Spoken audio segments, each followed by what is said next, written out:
Good morning. Today is another day of spectacular surgical smoke evacuation techniques, explorations, and investigations. All right, so today we're going to talk about chemical composition of gases surgeons are exposed to during endoscopic urologic resections. The visible plume and associated unpleasant odor produced from urologic endoscopic electrosurgical procedures will be familiar to all urologists. The etiology of the gas produced has been previously investigated with the aim of identifying the constituents responsible for intravascular explosions. As surgeons, we are familiar with the risks and complications that patients are exposed to during surgical procedures. However, little thought is given to potential hazards faced by the surgeon and operating staff during the course of an operation. Until now, no study has quantitatively analyzed the gaseous plume that the surgeon and theater staff are intermittently exposed to when the resected elements are withdrawn from the resectoscope. This article is from the Journal of Urology in 2009, so over 10 years ago. The aim of our study was to determine the chemical composition and quantify exposure to the surgeon of this gaseous plume from transurethral resection of the prostates, TURP, using modern analytic techniques. For initial identification of constituents, gas samples were obtained during 3 TURPs and 1 transurethral vaporization of the prostate, TUVP, for benign prostatic enlargement. All procedures were performed by 2 consultant surgeons. For the TURPs, a Storz resectoscope with a standard Storz resecting loop was used, powered by an ERBE ICC 350 electrosurgical unit set to auto-cut 210 watts and monopolar coagulation at 65 watts. For the TUVP, the Gyrus plasma kinetic bipolar system was used with plasma V electrode set to 160 watts for cutting and 80 watts for coagulation. Glycine, which is what I know about. Glycine was used for irrigation during the TURP and 0.9% saline for the TUVP. So the TUVP is a transurethral vaporization of the prostate.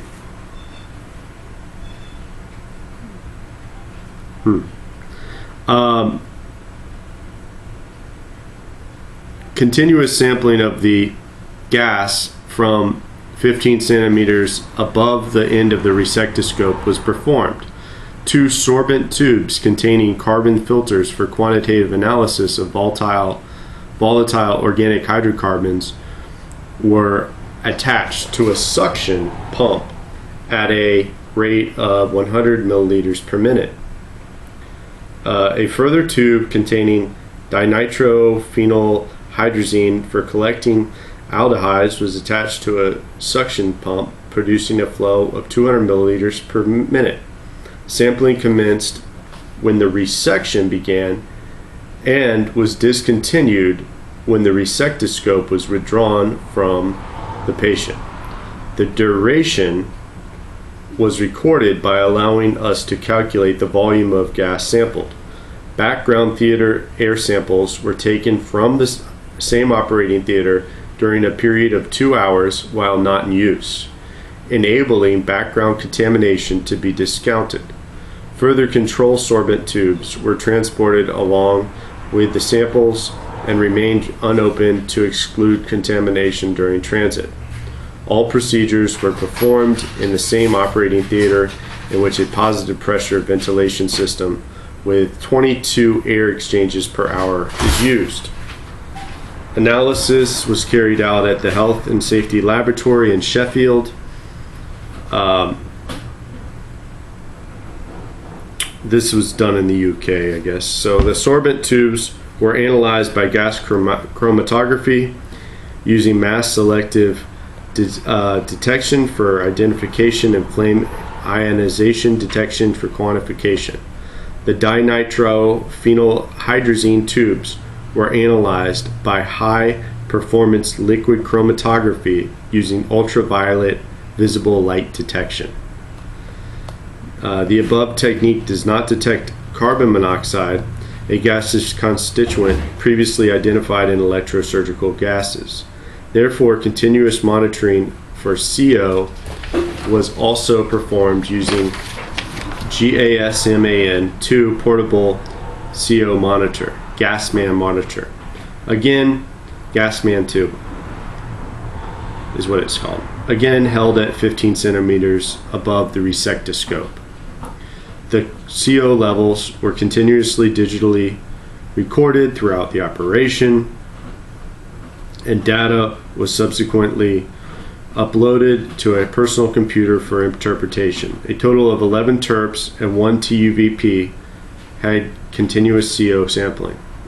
The TURP chippings were weighed before fixing in formalin, and the samples were sent for pathological examination. Regarding the TUVP, no sample was obtained for pathological examination, and the volume of the gland was assessed by digital examination.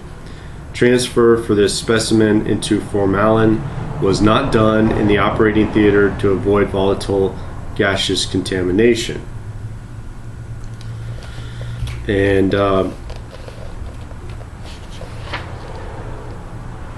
they concluded from this study that the gaseous plumes produced from these procedures contain potentially harmful organic compounds, although with the exception of carbon monoxide, the quantities are insufficient to cause acute adverse effects on the surgeon.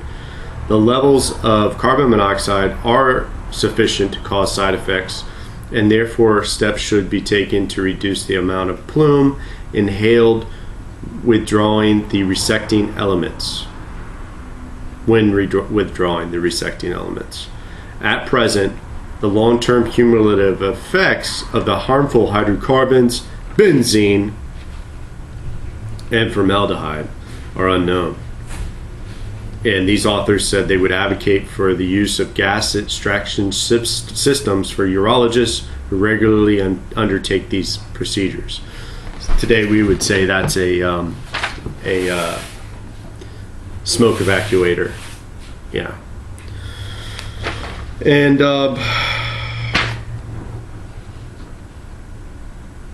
the chemicals identified during the operation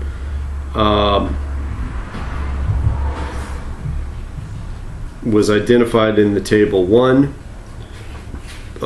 They found benzene, toluene, styrene, carbon monoxide, dibutylbenzene, formaldehyde, ethylbenzene, isooctane, xylene, butene, propene, pentene, acetone, hexene, heptene, acrylonitrile, and isoflurane.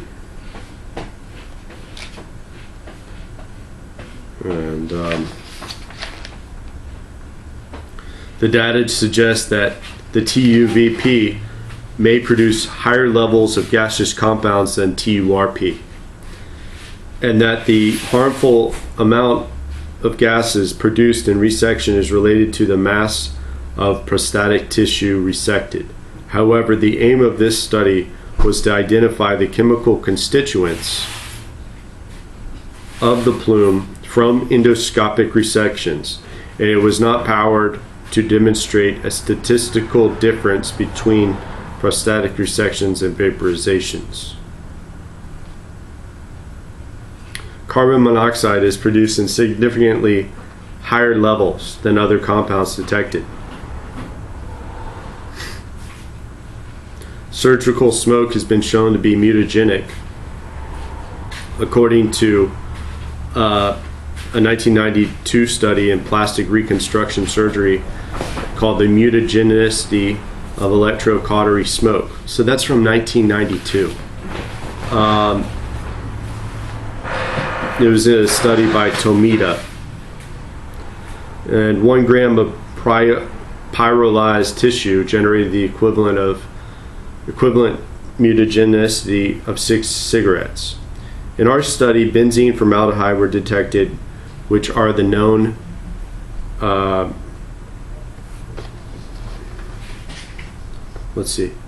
carcinogens, and were previously undetected in endoscopic diathermy gases. The exposure levels, however, are well below the maximum exposure limit of 1 to 2 ppm, respectively. The low molecular weight alkenes are found in relatively higher concentrations, and levels may reach a few parts per million. However, these are not generally regarded as harmful compounds.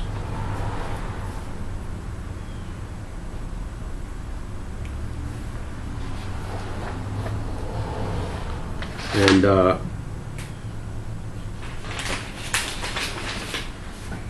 with regard to previous urologic endoscopic diathermy gases, in 1935, Hambleton presented a quantitative analysis of gases obtained during electrosurgery on dog prostates. In 1975, Theodore used gas chromatography to analyze gases collected at the dome of the bladder after transurethral resection of prostates. Both investigators found the presence of hydrogen along with carbon monoxide and several other low molecular weight hydrocarbons. Davis confirmed these findings in 1983, although in the analysis it was not possible to accurately quantify each constituent. In his study, gas from raw meat fulgurated in 0.15 glycine was collected and analyzed by gas chromatography. He identified carbon monoxide, carbon dioxide, and a range of hydrocarbons, in which the most common was methane, although he did not elaborate with other hydrocarbons which were produced. The aim of these studies was to detect the gases collecting at the dome of the bladder, which are responsible for intravesical intravesical explosion.